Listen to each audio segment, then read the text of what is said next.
News 18 digital platform देख रहे हैं आप और मैं हूं समीर भट्ट।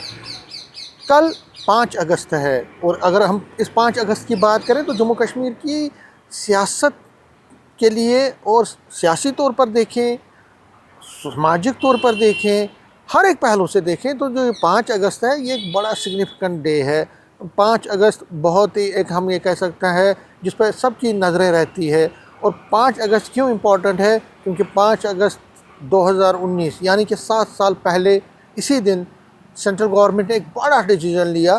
धारा 370 को जम्मू कश्मीर से हटा दिया, 35A को स्क्रैप किया, एब्रोगेट किया, जम्मू कश्मीर को यूटी में तब्दील किया, स्टेटहुड से इसको यूटी में तब्दील किया और इसके साथ साथ लद्दाख को अलग कर दिया जम्मू कश्मीर से, उसको भी यूटी का स्टेटस मिल गया।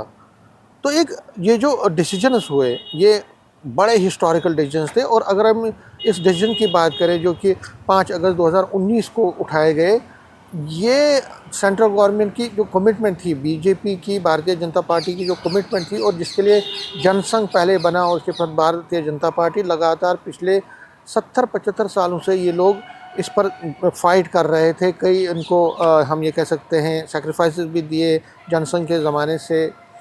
उसके बाद बीजेपी ने आखिर मोदी सरकार ने अपना जो ड्रीम था या लक्ष्य था या प्लान था या जिसको हम कह सकते हैं एम थी, एक बड़ा मंशूर था चुनावी मंशूर के धारा 370 को हटाना, उसको उन्होंने पूरा किया और ये बना 2019 में। हालांकि 2014 की अगर हम देखें तो 2014 में भी जब मोदी सरकार बनी थी तो डॉक्टर जितेंद्र सिंह जो कि जम्मू कश्मीर से ही आते हैं, मिनिस्टर हैं पीएमओ में, उन्होंने एक बयान दिया था। उन्होंने कहा था कि हमारा लक्ष्य है धारा 370 को हटाना और मोदी सरकार इसको हटाएगी ज़रूर। तब ये बात बहुत लोगों को पसंद भी नहीं आया और लोगों को यकीन भी नहीं आया। और आपको याद ही होगा महबूबा मुफ्ती जो कि तब उनकी सरकार थी पीडीपी बीजेपी की, तो उन्होंने ये भी कहा था कि यहाँ पे कोई झंडा उठाने वाला नहीं होगा अगर धारा 370 को हटाया। हालांकि ये अब हिस्ट्री है, दोबारा से धारा 370 पर जो है फ़ैसला हो गया और 5 अगस्त 2019 को ये फ़ैसला हो गया।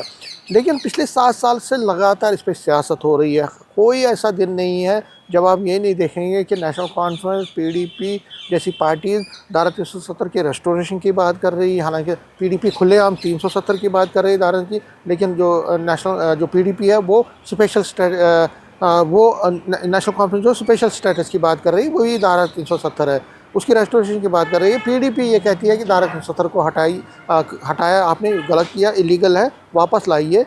और स्टेटहुड के बारे में हमें ज़्यादा बात नहीं करनी है। लेकिन कहीं ना कहीं कांग्रेस की अगर हम बात करें तो वो धुलमिल में ही रहती है, ना इधर और ना उधर, उसका समझ नहीं आता। हालांकि वो भी, इनका भी ये कहना है कि धारा 370 पर हम ज़्यादा बात नहीं करेंगे, उनका स्टेटहुड पर ज़्यादा फोकस है।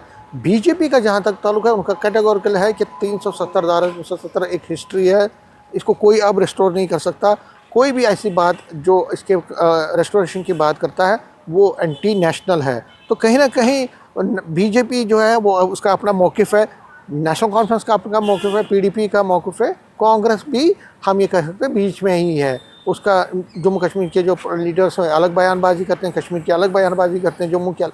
लेकिन उसकी तरफ ना जाके हमें ये सिग्निफिकेंट तरीके से देखना चाहिए कि 5 अगस्त को सियासत जो है 5 अगस्त के दिन को पर हमेशा सियासत होती है। और कल 5 अगस्त और कल भी जम्मू कश्मीर में यही हो रहा है, होने वाला है जो पिछले 7 साल से हो रहा है। हो क्या रहा है, होगा क्या, वही नेशनल कॉन्फ्रेंस का प्रोटेस्ट है। कल ब्लैक डे मना रही है, कांग्रेस भी ब्लैक डे मना रही है। हालांकि स्टेटहुड के इशू पे ये साफ कर दें, उस धारा 370 को छेड़ना नहीं चाहते। पीडीपी भी ब्लैक डे मना रही है धारा 370 के बारे में, लेकिन बीजेपी सेलिब्रेट करने जा रही है। बीजेपी पूरे जम्मू कश्मीर में सेलिब्रेट करने जा रहे हैं और इसके साथ साथ शिवसेना जैसी पार्टीज़ वो भी सेलिब्रेट करेंगी। और दूसरा जो कई पार्टीज़ हैं जो जैसे वाल्मीकि समाज हैं, चाहे गोरखा समाज है, वेस्ट पाक रिफ्यूजीज़ हैं, कश्मीरी पंडित हैं, जिनको इससे फ़ायदा मिला है धारा 370 के हटने से, वो भी कल इसको सेलिब्रेट करें। तो जहाँ सेलिब्रेशंस हैं, जहाँ जुबलेशंस हैं, जहाँ एक तरह मिठाइयाँ बांटी जाएंगी, वहाँ पे प्रोटेस्ट भी किए जाएंगे।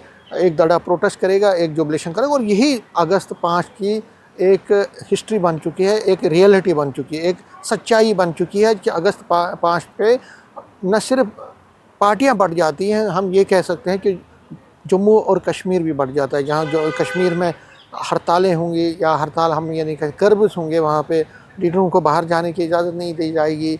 वहाँ वहीं जम्मू में प्रोटेस्ट तो होंगे पॉलिटिकल पार्टीज़ के, लेकिन जुबलीशन भी होगी, जहाँ कहीं खुशियाँ मनाई जाएंगी वहाँ पे एहतजाज भी किया जाएगा। और यही 5 अगस्त की रियलिटी बन चुकी है। जम्मू कश्मीर की सियासत में ये जो अगस्त 5 है, ये अब अपना एक मुकाम बना चुका है। और जब तक ये धारा 370 पर सियासत है, तब तक ये अगस्त 5 पर भी 5 को भी जो है हर कोई याद रखेगा। ज़ाहिर तौर पर नेशनल कॉन्फ्रेंस को भी पता है, चीफ मिनिस्टर को भी पता है कि जब तक मोदी सरकार है तब तक तो ये रेस्टोरेशन नहीं होगी धारा 370 की। और जहाँ तक कांग्रेस का है, कांग्रेस भी इसके बारे में पूरा कैटेगोरिकली साफ कह चुकी है। तो धारा 370 जो है उस पर उसका मौक़िफ़ साफ़ है कि उसको वो छेड़ना नहीं चाहती है। तो कहीं ना कहीं अब धारा 370 मान सकते हैं कि एक हिस्ट्री बन चुकी है, क्योंकि पार्लियामेंट का ये एक कमिटमेंट है, पार्लियामेंट का रेजोल्यूशन, पार्लियामेंट ने इसको एब्रोगेट किया है। और अब सदियों सदियों तक लगता नहीं है कि कोई ऐसी सरकार आएगी जो उसको वापस रिस्टोर करेगी। लेकिन हाँ, नेशनल कॉन्फ्रेंस को स्टेटहुड चाहिए, स्टेटहुड के लिए वो बात करेगी। और कल भी जब ये प्रोटेस्ट होंगे नेशनल कॉन्फ्रेंस के, तो उसमें स्टेटहुड का मसला भी उठेगा। स्टेटहुड पर अब रियासत पे ध्यान है। 370 अपनी जगह, लेकिन धारा 370 की जगह के साथ साथ अब धारा जो स्टेटहुड की रियासत की बहाली के लिए भी नेशनल कॉन्फ्रेंस ज़ोर ला रही है। उस पर भी बीजेपी है उसको मजाक उड़ा रही है या टारगेट कर रही है। तो कहीं ना कहीं कल फिर एक हैक्टिक डे है, फिर जम्मू और कश्मीर में प्रोटेस्ट होंगे, सेलिब्रेशन होंगे, उस पर हमारी नज़र रहेगी। नेटवर्क मार्केटिंग के लिए मैं समीर भट्ट।